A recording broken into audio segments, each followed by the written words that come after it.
일단 가장 가까이 있는 일정은 인데요. 금 가격도 추가로 눌릴 수 있는 비교적 취약한 구간이 올 수 있습니다. 그래서 저는 떨어지든 오르든 연말이 되면 지금보다 안녕하세요, 김순금입니다. 요즘 제 채널을 꾸준히 보신 분들은 아시겠지만 제가 거의 매일 쇼츠로 뉴스를 하나씩 소개해드리고 있습니다. 그리고 그 뉴스를 바탕으로 금시세가 단기적으로 어떻게 반응할지에 제 생각을 나누고 있는데요. 사실 이 쇼츠들의 목적이 지금이 금을 사야 하는 타이밍이다 아니다를 말씀드리려는 건 아닙니다. 금은 보통 세계 뉴스의 영향을 많이 받기 때문에 해외 뉴스들을 같이 보면서 이 뉴스가 금시세에는 어떤 영향을 줄지를 이야기해보자, 이런 취지로 지속적으로 올리고 있는 컨텐츠인데요. 그런데 이렇게 하다 보니까 뉴스를 보고 단기적인 흐름 위주로만 말씀을 드리게 되더라고요. 그래서 오늘은 방향을 조금 바꿔서요, 올해 들어 지금까지 금시세를 움직였던 핵심 이슈들이 뭐가 있었는지 전반적으로 한번 훑어보려고 합니다. 그리고 앞으로 남아있는 이벤트들과 제 개인적인 전망도 조심스럽게 한번 말씀드려 볼게요. 물론 여러분의 생각도 댓글로 같이 나눠주시면 너무 좋겠습니다.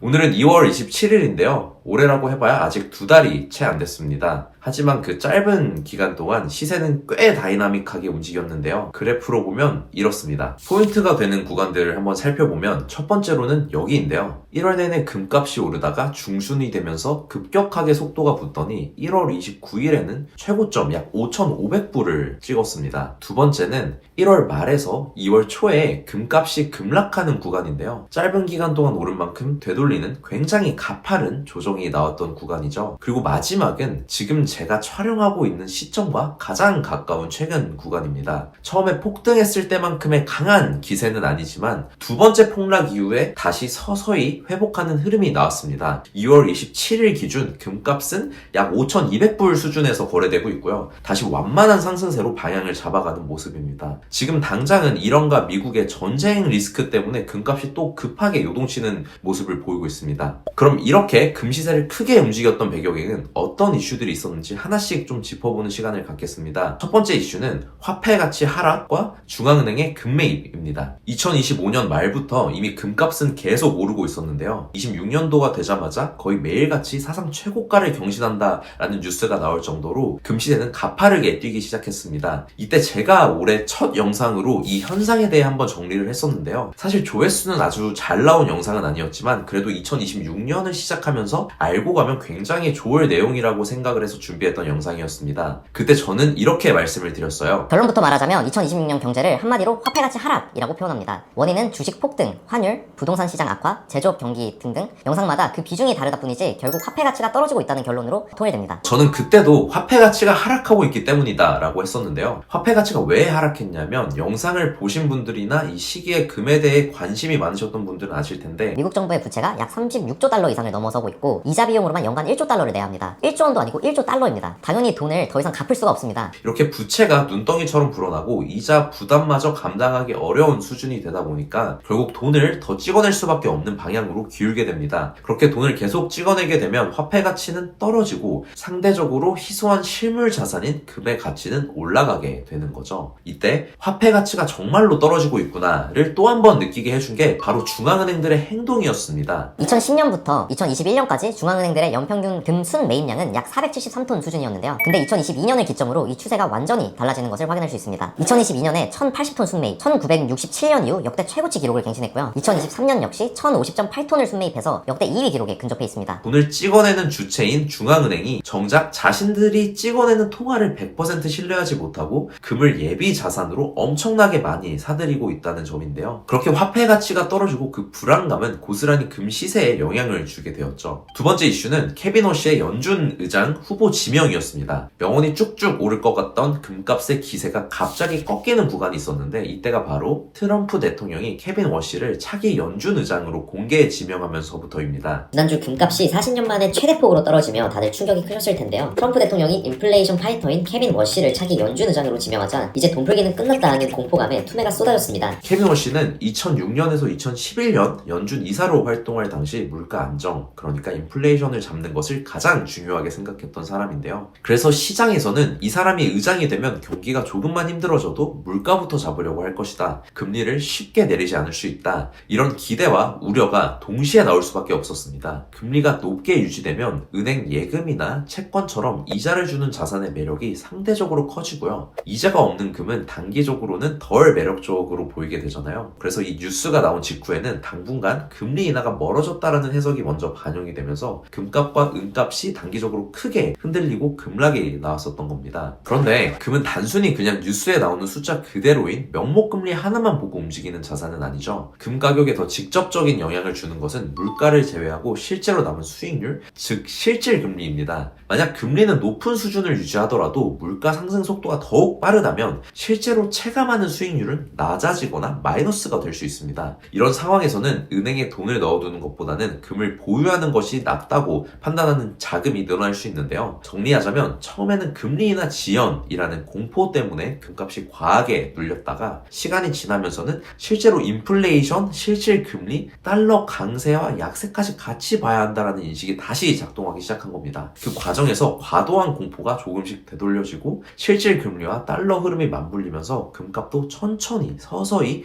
회복하는 모습이 나타나고 있습니다. 그 이후로 미국과 이란의 전쟁 가능성으로 인한 불안감과 트럼프의 관세 15% 인상 등의 이슈로 금값이 조금씩 상승세를 보이고 있는 것까지가 현 상황인데요. 물론 이 부분도 제가 촬영하고 있는 오늘 기준의 이야기라는 점 같이 기억해 주시면 좋겠습니다. 요즘 너무 시세가 빨리빨리 바뀌어서 조금만 시간이 지나도 제 말이 맞지 않을 경우가 있더라고요.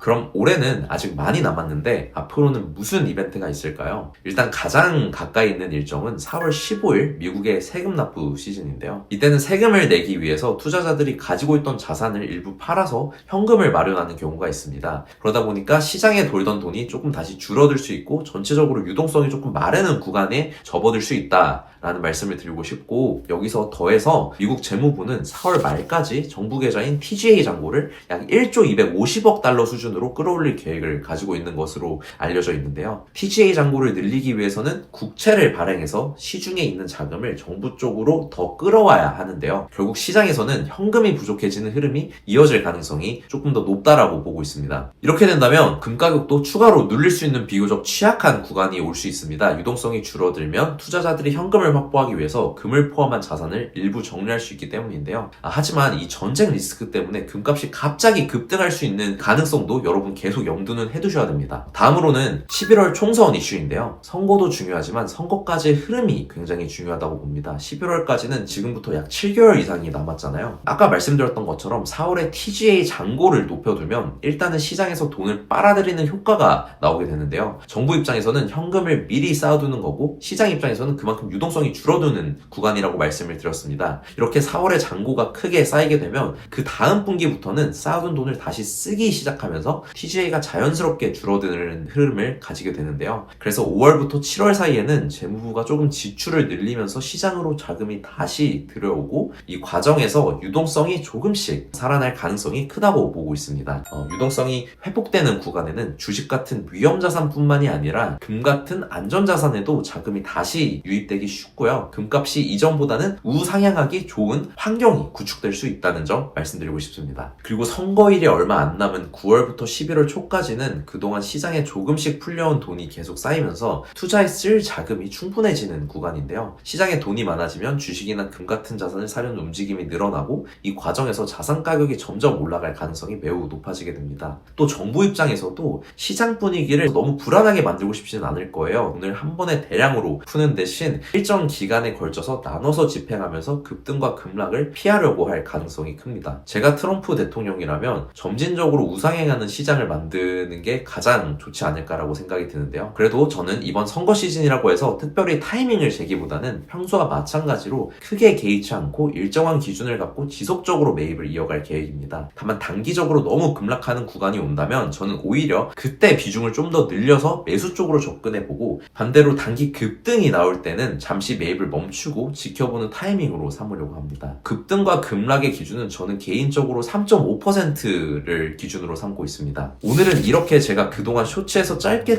다루던 내용들을 한 번에 길게 펼쳐서 올해 금시세 큰 흐름과 중요한 이슈들 그리고 앞으로 나올 수 있는 이벤트들까지 쭉 정리해봤는데요. 저는 금과 은의 가격이 작년 10월부터 너무 가파르게 상승해 왔기 때문에 지금은 잠시 숨을 고르는 타이밍에 들어와 있다라고 생각을 합니다. 특히 은 같은 경우에는 AI, 전기전자 산업 수요와 함께 많이 언급되고 있는데요. 사실 은이 산업 전자 분야에 쓰이는 건 새롭게 생긴 수요가 아니라 예전부터 꾸준히 있어왔던 수요가 최근에 다시 부각되고 있는 흐름에 가깝다고 생각이 되는데 올해는 선거, 연준의장 교체, 새로운 통화정책, 지정학적 긴장 등 여러 이슈가 합적으로 겹쳐 있습니다. 그래서 하락, 조정의 구간이 있을 수는 있겠죠. 하지만 기관들, 중앙은행들은 여전히 원자재를 조용히 지속적으로 매입하고 있다는 사실을 여러분이 아셔야 됩니다. 뉴스에서는 금과 은이 이제 하락밖에 없다, 끝났다라는 말을 자극적으로 쏟아내고 있지만 당장 작년 연말과 비교해보세요. 그럼 지금 현재도 높은 시세로 금과 은이 거래되고 있다는 걸 알 수 있습니다. 그래서 저는